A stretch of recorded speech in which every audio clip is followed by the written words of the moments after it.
Looks good, Haley. Everything good on your end? Okay, perfect. Well, thanks everyone for joining me. I am here in Denver, Colorado, so it's just 9 a.m. versus midnight for your fellow presenter who just finished up. So I'm feeling fortunate that I'm a morning person and good to go. So we're going to talk about workaholism. We're going to talk about some concrete strategies you can use because, as Haley just mentioned, a lot of us struggle with self-care or even like putting time in for this. So we're going to see if this resonates. So let me do my little thing here. Okay. So I'm a mental health therapist, so I'm speaking of this both as an entrepreneur and as a professional who works with people who are burnt out, who are feeling the stress, who are feeling the chronic fatigue of overworking. I want to start you guys off with a question and see if this resonates. Have you ever worked so hard at something that you made yourself sick? So for some of you, you might be thinking of like elementary school when we had to run that like 6-minute mile. Yep, Haley's raising her hand. Or you're maybe thinking of finals week in college where all of a sudden you like finish everything and then you get sick, which is always like a pain because you actually get a break after finals. Or for a lot of you during COVID right now, you are feeling this because you're forgoing food and sleep to meet a deadline. And so for a lot of us, we are making ourselves sick or running ourselves into the ground. So hopefully this is resonating. Maybe it's touching for you or for someone else and landing as, ooh, this is a problem. We're going to see. The concepts, I have to admit in my own vulnerability, I've already been through burnout once in my career. And this is the inspiration for this book that a lot of the concepts from today's training are about, or this presentation today. And so there's 20 different strategies I've worked with other people on, whether they're grad students, medical professionals, or entrepreneurs like yourselves. And I think that we're all looking for something streamlined because self-care isn't easy for those of us that work a lot. So hopefully this is going to be helpful to you today.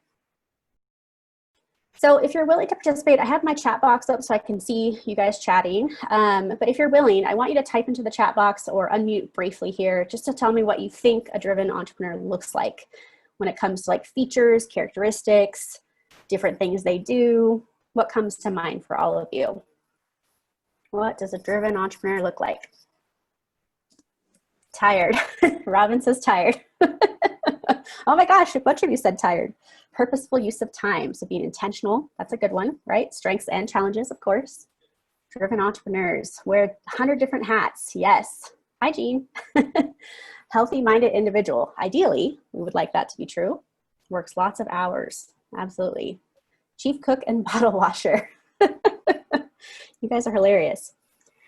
So driven entrepreneurs can look like all of these things and more. I want to introduce you to some different characteristics I've been tracking, both as an entrepreneur myself, but also as a mental health therapist, and see if these resonate with you as well. So on the left-hand side here are some challenges, and then on the right-hand side are some strengths. And I've coined this term perfectioner, which is a perfectionist entrepreneur, which I have seen as more of the millennial and Gen Z generations of entrepreneurs. Maybe they're startup founders, maybe they're small business owners, maybe they're doing some different things for themselves. But I'm seeing this kind of show up again and again in my therapeutic practice as a mental health professional. So here are some of the more challenging ones. They have a hard time saying no. So for a lot of you, you might resonate with the idea that opportunity, you can't say no to opportunity. If you say no, are you shutting down the possibility of something great for your business? And so we have a hard time with that boundary of like, if I say no, will I miss out on another opportunity in the future? If I say no, am I damaging this relationship with this person? A lot of us have to network and make that possible. We worry what other people think, potentially. This is a generalization, of course. We struggle with self-care. Haley already mentioned that. Fear, vulnerability, and failure, right? So a perfectioner fears vulnerability and failure. A lot of this is tied into the fact that our self-worth is wrapped up in what we do.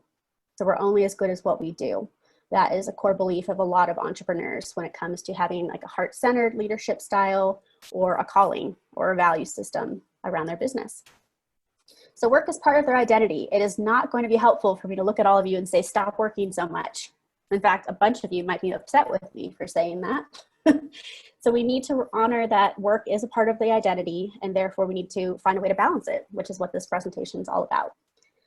Perfectionists want to feel in control, and they're driven by that sense of feeling worth or being worthy. So again, these are kind of more the edges or the challenges for a perfectioner or driven entrepreneur, whichever you prefer. On the positive side, they're creative and driven, they're dependable and reliable, you get shit done, right? Like we get things done because this is important to us. We meet our deadlines, we pursue leadership. I need to move my chat box to see the rest. Enjoys working and has goals to grow. So hopefully some of these characteristics may or may not be something you would self-identify with as a driven entrepreneur when it comes to both your strengths and your edges. So the question for the group is, let me get my thing to go. When you think of these characteristics or driven entrepreneurs, who do you think of? So is this a character? Is this an influencer out there that you're following? Is this you, a coworker, a peer? Who are you thinking of? So Haley, thank you. You're saying me. Who else comes to mind that could really capture these characteristics we're talking about today? I'm happy to see that a lot of you are like, this is me.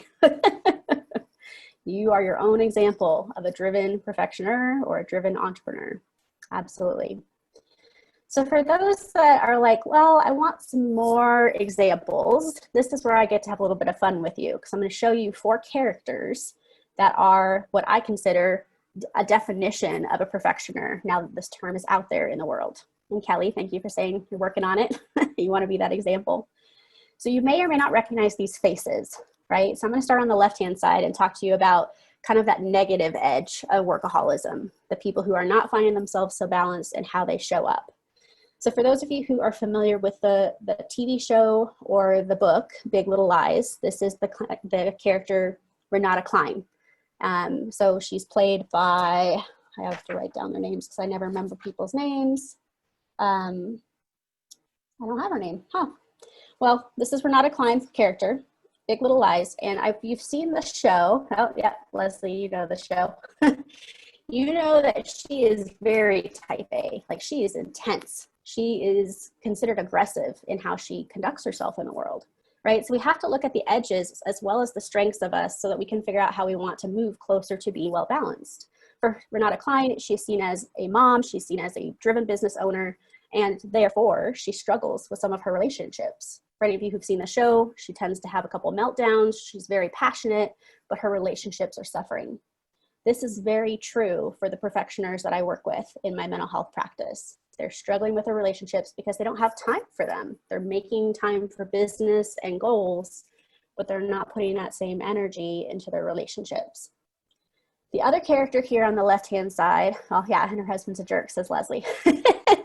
The other character is Tony Stark, which some of you will see as a jerk as well. So Tony Stark, obviously Iron Man, for those of you who watch the movies. If you think about his characteristics, he's also a workaholic. He's very wrapped up in what he's doing, and what he's doing defines him, right? So he's not putting a lot of energy into taking care of himself. In fact, at one point, he kind of puts himself into physical distress and like almost has a heart attack or something because he's struggling to eat and sleep and recognize the warning signs for his decline. So don't be like Tony Stark, or you'll find yourself in some obscure desert in a cave somewhere. We want to move you more to the balance side.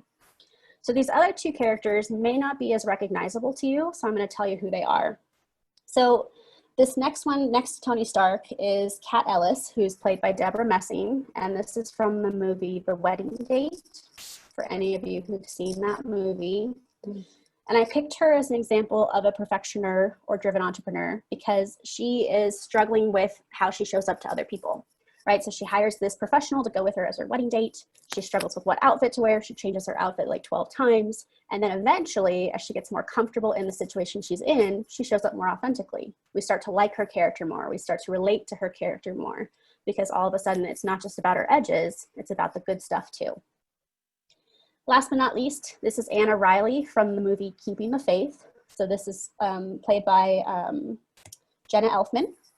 So this is a 2001 movie that I came across when I was watching movies during COVID.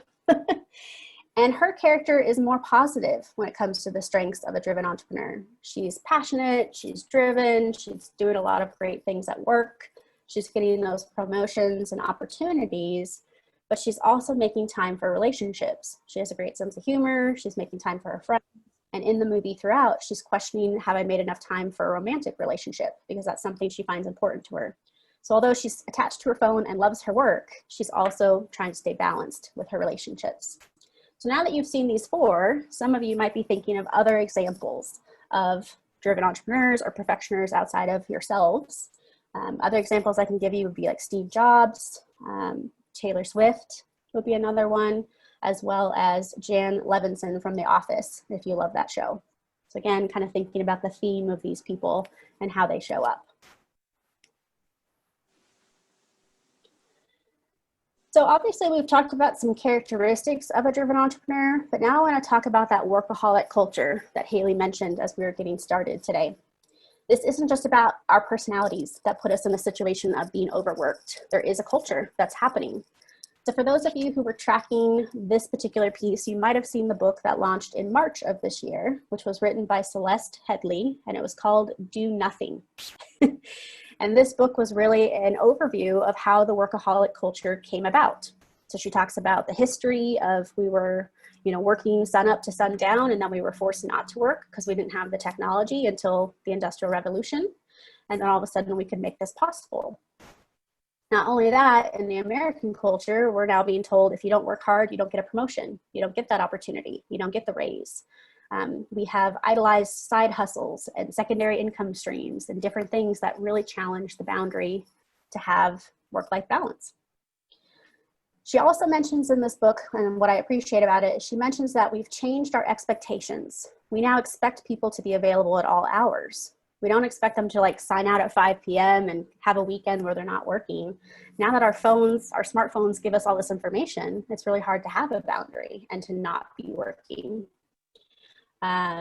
She also mentioned that we used to think that text messages were the fastest way to get a response, and now we expect the same response time for emails. Does this resonate with you guys? Like people are expecting you to just respond right away, no matter what the hour, no matter what time it is. I know for me, it was fascinating to find out that people do expect emails to be that quick, when really a lot of us are sending these emails at 9 p.m., midnight, things like that. So workaholic culture is a factor here for driven entrepreneurs. It's this expectation that we should all be doing this a certain way to be successful. And hopefully by the end of today's presentation, you'll have an insight into how to adjust that culture, how we can do this together to make a positive shift where we're not all working ourselves into the ground. So for those of you willing to participate in the chat box, what does a workaholic look like to you? What does this mean when it comes to your boundaries? What do you find yourself slipping on? In the mental health field, it's what are the warning signs that you're declining? For me, it's the fact that I might say I'm coming home at 5:30 and I don't get home till 6. So I'm running late coming home from the office. For some of you, it's missing a meal or eating junk food rather than cooking. So it just depends. Yep, I find I'm not eating, not going out to exercise. Meg says, this is me, workaholic. So yeah, I want you to be mindful of your own warning signs of I'm starting to get further into that workaholic behavior because I'm sacrificing something to get work done. For some of you, it's family time. Looks like some of you are saying, I'm disorganized, I have no time off, I'm eating all day instead of a set meal, I'm always on the phone or computer, you drop self-care. Absolutely. So a lot of you have done this work to realize this is what workaholic looks like, that we're not having those boundaries. Zero social interaction.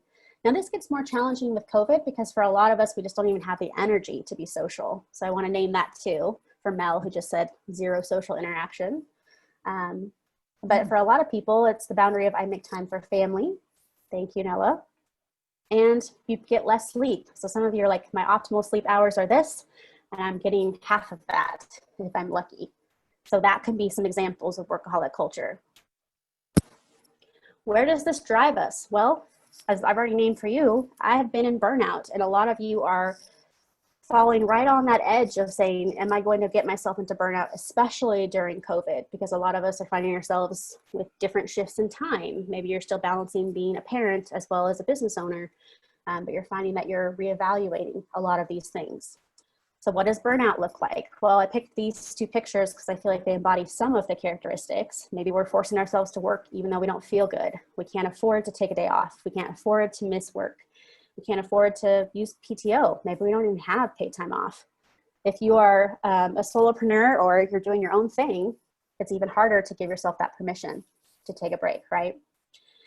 More interestingly enough, we're seeing an increase in anxiety and depression. So a lot more mental health stuff is showing up with burnout.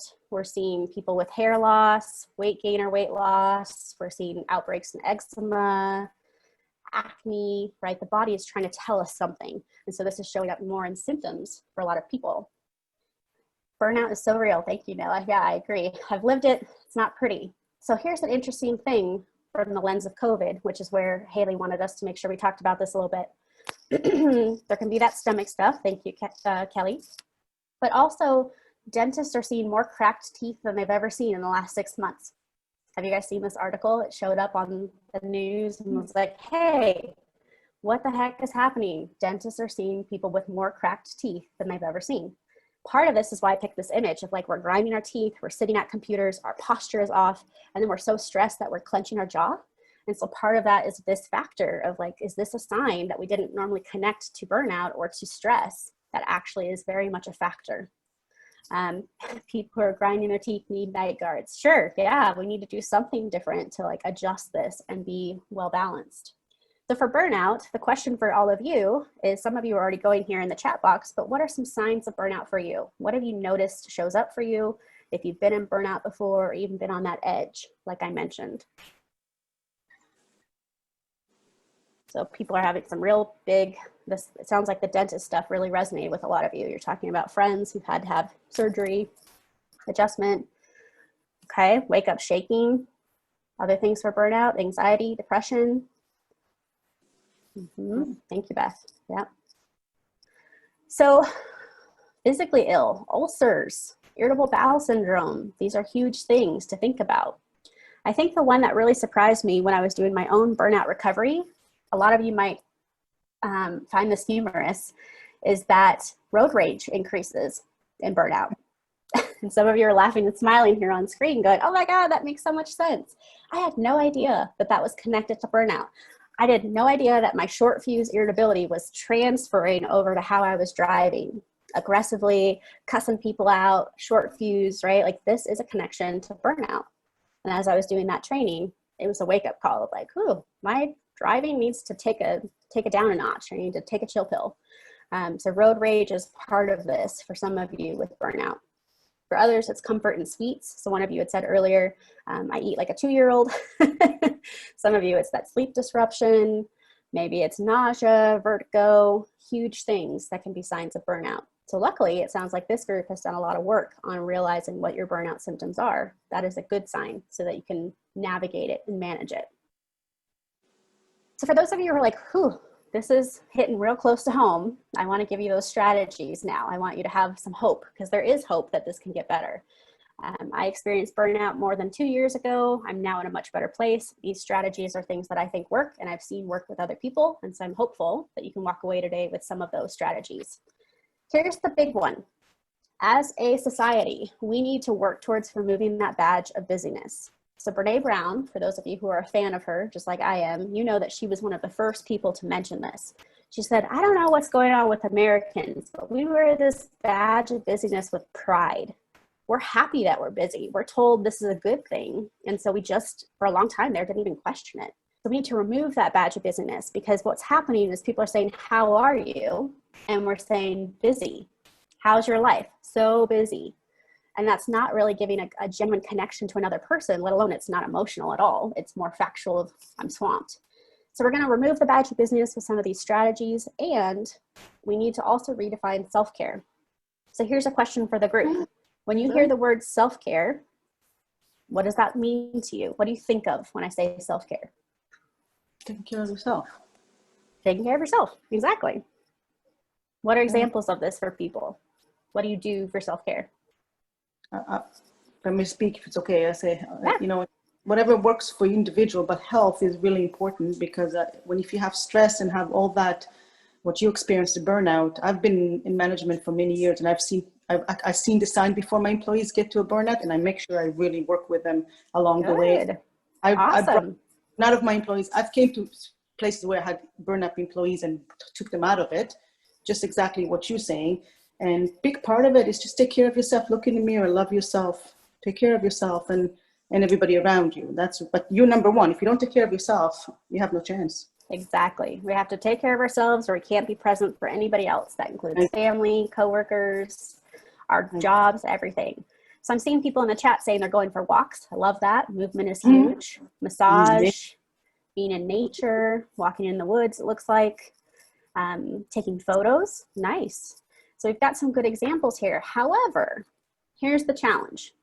For some of you, it was things that cost a lot of time or money, which is really hard to ask of people who already feel stretched thin or feel overwhelmed, right? So for people who are experiencing stress around COVID financially, it's hard to justify a massage, for example, or it's hard to justify a vacation because that's a big chunk of money for some people. And so allow me to introduce you to the concepts of rest versus restoration to see how this might shift for you. When I'm working with clients, I talk about rest as like, okay, the millennial generation's really embraced rest because they're the generation known for not leaving the house on weekends, not getting out of their sweats, ordering takeout and binge watching a show, right? That might be one very specific example of rest. However, when they come back into the work week or they're coming into therapy, they're telling me, oh my gosh, I don't feel any better. Rest was not enough for me. I didn't get enough rest, or it wasn't actually helpful. So although there's a place for rest, it's also a big jarring experience for the body to go from 60-hour work weeks to going to nothing for 2 days. It almost makes some people feel like they've been hit by a truck or have the flu because their body is just adjusting to an abrupt shift. So this is where the second half of the equation comes in, which is restoration. So how I frame this for people is what restores you, what energizes you, what brings you back up, what invigorates you, what brings you some of that joy.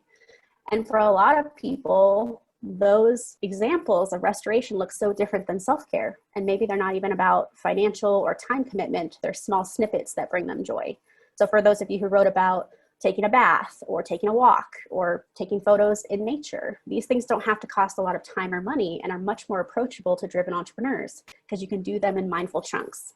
So we're not asking you to take 7 days off from your baby, your business. We want you to try and do these things intentionally in smaller chunks. So hopefully that feels more approachable for a lot of you who are working hard. Good advice. Thanks. Thank you. So here are some things you can do. I'm going to give you 2, but there's lots. There's at least 20 in the book that I've written this year. But here are 2 that I want to emphasize today for today's presentation. The first I want you to consider is going lean on lists. So from a psychology perspective, our mind can only hold so much. And most of us have a hard time remembering more than 7 to 9 things. That's just how the brain is built. There are exceptions to the rule. There are people with photographic memory. They are awesome. But for most of us, feeling human is saying, I cannot remember more than 7 to 9 things at one As you given get time. older, it gets worse. Yeah, I was going to say, one of you is going to tell me, like, oh, just wait till we aging. So we have to go lean on lists. So here's the exercise I want you to consider. If you have a piece of paper, you might start jotting down some notes, but otherwise I just want you to take this in. If I were to engage you in an exercise by saying, I want you to think over the next 6 months, everything that you want to accomplish, write those down. So as you can imagine, people start writing down all these things for the next 6 months. It's probably a pretty robust list. A lot of you are driven entrepreneurs, so you probably have a lot of things on your mind. I want to do all these things in 6 months. That's step 1. Step 2, I would say, I want you to circle the top 10 priorities. Circle the top 10 out of this list that you've made. So far, so good. Most people are like, yep, makes sense. Narrowing in my focus, I can do this. Where they start to have some anxiety and resistance is when I say, okay, if these are truly the top 10 priorities for you, you have to wait on all the rest of the things on that list. You have to put those to the side until these top 10 are accomplished or done. This creates anxiety, this creates resistance. I know it did for me when I first did it because I was like, ooh, I feel like I can do more. I'm driven, I can do way more than just 10. However, if you actually embrace this, a lot of people realize they feel more focused and creative because they're not getting distracted by all these extra secondary things. The good news is for those of you who are like, I still want more, as soon as you accomplish one of the 10, by all means, you can add something back in. But really, it's the top 10 is the focus so that you can feel creative and focused in the work you're doing. So that is how we go lean on lists.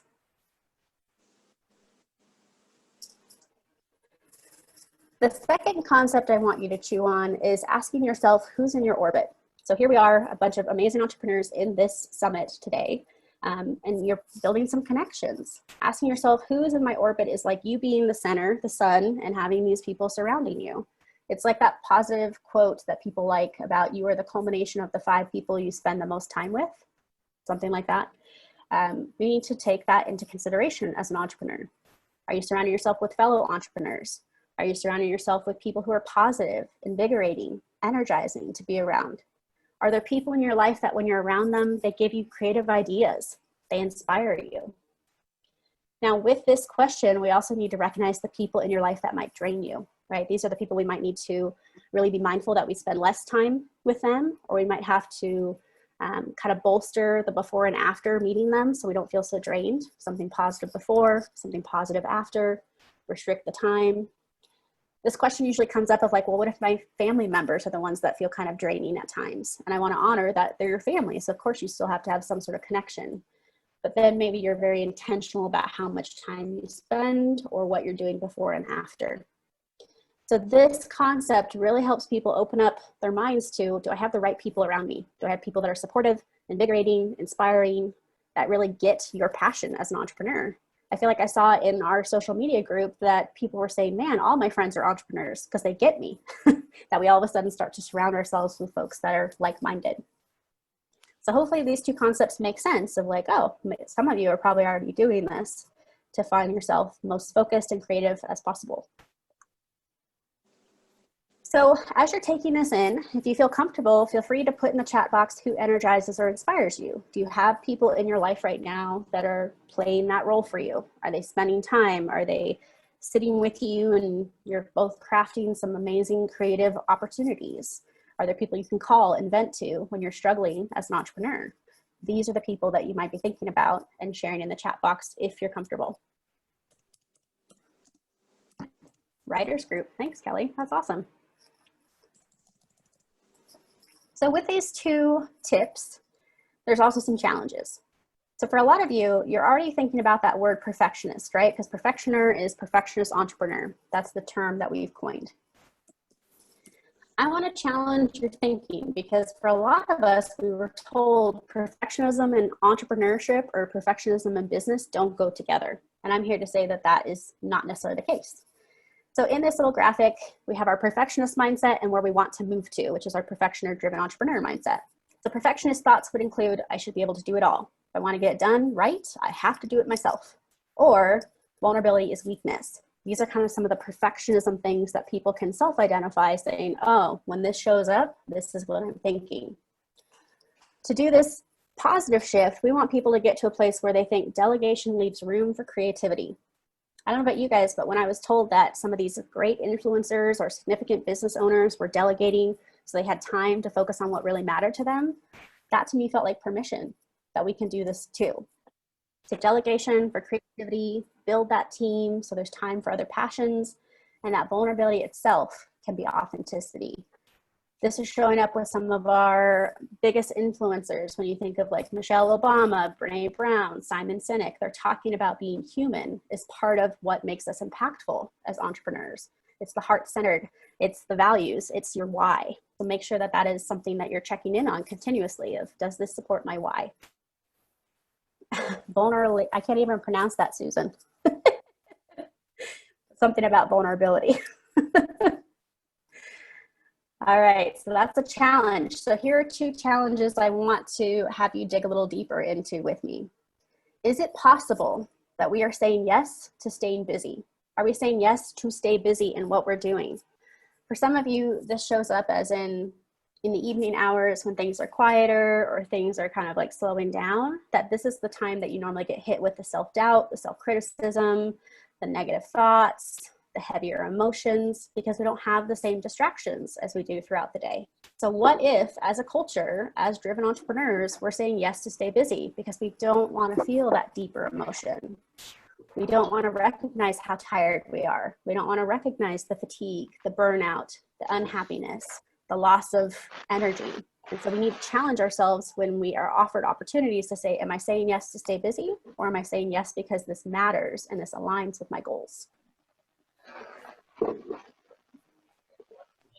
The other challenge that a lot of you will resonate with is that we set up camp with our self-criticism. I want you to imagine your inner critic as like an entity and you're sitting in a deep, dark hole with it when you're in that self-doubt space. That I can't do it, what am I doing?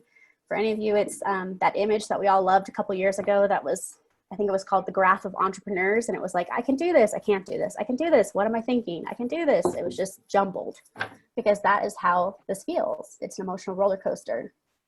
So the problem, 8:36. okay, the problem we're having is Well, that we're doesn't setting really up camp with count. that I was up at self-criticism. 2:30 and 3. Somebody's on unmuted Doesn't and I can count. hear your conversation.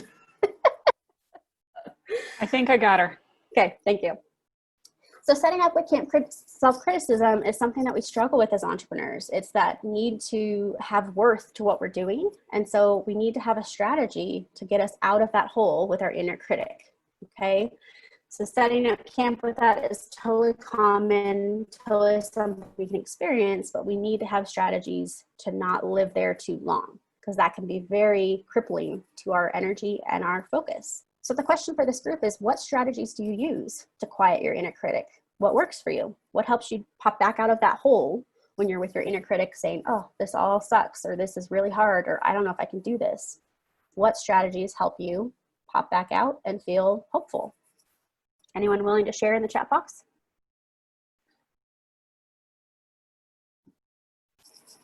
Some of you are like, man, I'm still working on this.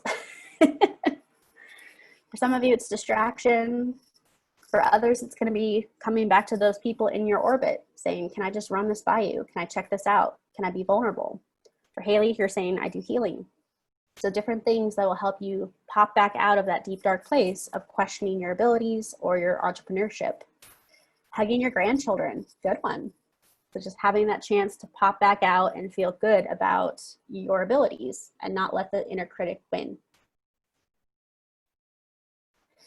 So with challenges and the strategies, we can still be drivers of change, right? You're already a driven entrepreneur, might as well embrace it and say, here are the things I can do that have an impact, that can create meaning for you in the work that you're doing. If our perfectionist beliefs are, I'm not good enough as I am, I'm a failure, and I'm only as good as what I do, we need to make that shift happen to get closer to being well balanced. We need to be able to believe that I'm making a difference where I can, I never stop learning, and I'm good when I show up authentically as me. These are things that people are actively working on from the mental health lens, but they're also working on in coaching and consulting roles for a lot of people. One of you just mentioned in the chat with your why, reminds me of my why. Take notes, save thank you notes, and affirmations or journaling could be ways that you access this. Great. So here are 2 final ideas to keep you feeling grounded and focused in your work as a driven entrepreneur, to get you one step closer to that well-balanced feeling. Ask for help. This is part of that vulnerability question.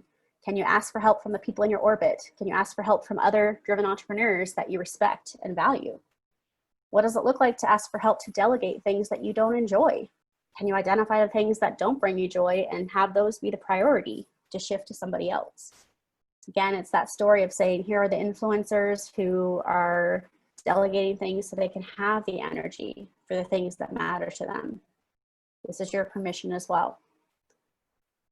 Can you embrace vulnerability? Do you have an accountability buddy that can tell you when you're not showing up the way you want to? Are they the person that can say, hey, warning, warning, you're not healthy right now. You're not sleeping, you're not eating, you're taking risks, and you're close to burnout? Who is that person in your life who can say, I'm going to call you on your stuff? Vulnerability also can look like how you show up in bigger groups, right? So my example, my story for you is I was fortunate enough to be chosen as one of Goldman Sachs 10,000 small businesses to do a mini MBA program last year. And amidst this 3-month commitment of rigorous coursework, they said, you're going to come to Boston and you're going to present a 3-minute pitch to 100 entrepreneurs about your business, your growth plan, what you want to do from here. And I knew that I had to be more emotional than I wanted to be, and I had to be more vulnerable than I wanted to be, because my topic at the time was on suicide prevention, which is already a very emotional topic. So I knew that just going with the facts wasn't going to be enough. So I want you to imagine my type A-ness coming out with a shaky voice and blotchy skin and wobbly knees as I'm standing in front of these amazing 100 powerhouse entrepreneurs and telling them why suicide prevention mattered to me in my business.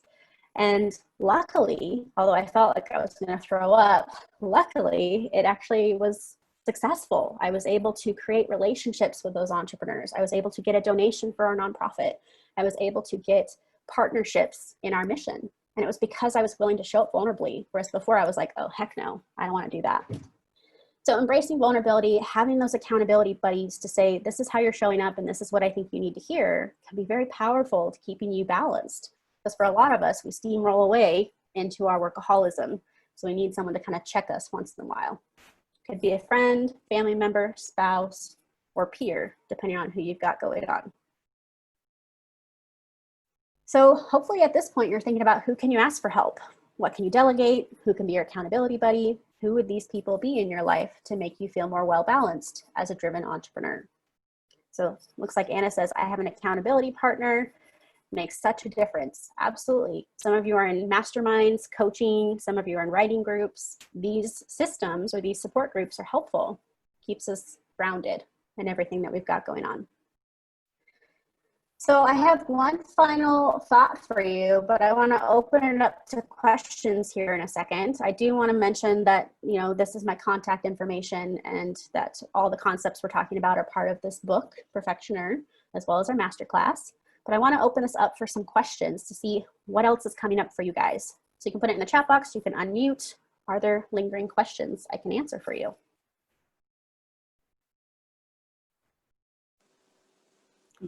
To write or to speak? Can we speak as well? Mm-hmm. Oh, good. Absolutely. Yeah, for me, I really like you embrace your vulnerability. I'm just really starting to understand that now. I think I felt I had to be strong previously as a younger woman, and at this stage of my life, I just want to be not as strong anymore, or just learning. So that's something. How I'm kind of just starting to learn that. What can help me learn to do that, but still not be too vulnerable, because I've been vulnerable and people have, you know, stumped on me when I was. So I don't want to be there again. Right, or they punish you for that vulnerability. Yeah, Mm-hmm. I did that. You know, I think this is a beautiful question because I think all of us have had to learn it in our own way. I feel like we have to start in groups of people we trust, you know, to build up that confidence of like, can I start with people who wouldn't stomp on me? Can I start with people who already know that I have value, right? And then move into like strangers and presentations and networking where we don't have that knowing that they're going to be polite or kind or understanding. Mm-hmm, mm-hmm. You know, for my example, I was hearing that for months before this opportunity to pitch to 100 professionals that I needed to be more vulnerable because I was coming out, showing up as so stoic that people didn't feel like they could connect with me. And I think that's the challenge you mentioned of like our younger women entrepreneurs of like, you have to be tough, you have to be stoic, you have to be, yeah. And are we missing a chance to like have that balance? Exactly. And survival. So I would say practice with small groups, practice with your accountability buddy, your partner, and then move into bigger systems and just see how it showed up. You can always ask for feedback after, saying, what did you think of that presentation? Yeah, for me, when I think of in my vulnerability, what I'm thinking is about, I'm trying to be more like, up until now, I didn't share my story. I have a story and I just, nobody knew about it. It was my story and I just put that face out there. So people saw me as a very strong person. When people say that to me, I was many times was surprised because I didn't feel like that inside, but I must have projected it outside. I'm now learning I have a lot of people around me that I trust and may not, and I'm starting to open that about me to them. And that's what I think that's maybe that, yeah. And I started to share those things with people. And so people will say, I know that about you. So many people knew that about me already without even realizing. So, okay, thank you for that. Appreciate that. Absolutely. And I think for a lot of you who work in nonprofits or have like kind of that heart-centered work, you know that story matters, right? So the story that we share or the thing that we can do to connect with other people matters so much more than the numbers. And so I hope that that is a takeaway that people can adopt or embrace. Because really it's about story, and these two youngest generations, they love story. They don't want to hear just numbers. They want to hear, how does this impact me? How can I relate to you? And so some of that is the vulnerability of saying, here's my story. So it takes practice. Absolutely. Any other questions before we wrap up today? Hopefully you're just thinking, taking this all in. Thanks, Haley, for posting the book for everybody in the chat box. So here's the last final thought I have for you. I want you to remove your own badge of busyness This is going to take work. This isn't like I made a decision and it's done. This is going to be the effort of everything we've talked about today in this presentation. I want you to consider who's in your orbit. I want you to ask for help. I want you to consider that vulnerability that we've talked about today. I want you to go lean on your lists. I want you to give yourself permission to be creative and focused, because we don't need to wear the hundreds of hats at all times. So I really do believe that this driven group of entrepreneurs can be the game changers to say, can we change this workaholic culture by removing our own badge of business and modeling that we can still be successful without running ourselves into the ground? So I appreciate all of you. Thank you so much for hanging in there with me through this presentation. I have my contact information here one more time for you, and I hope that you'll pop into our virtual booth here after the presentation. Have a little discount for you on the masterclass if you'd like to know the rest of those 20 skills to get you more well-balanced. So thank you so much.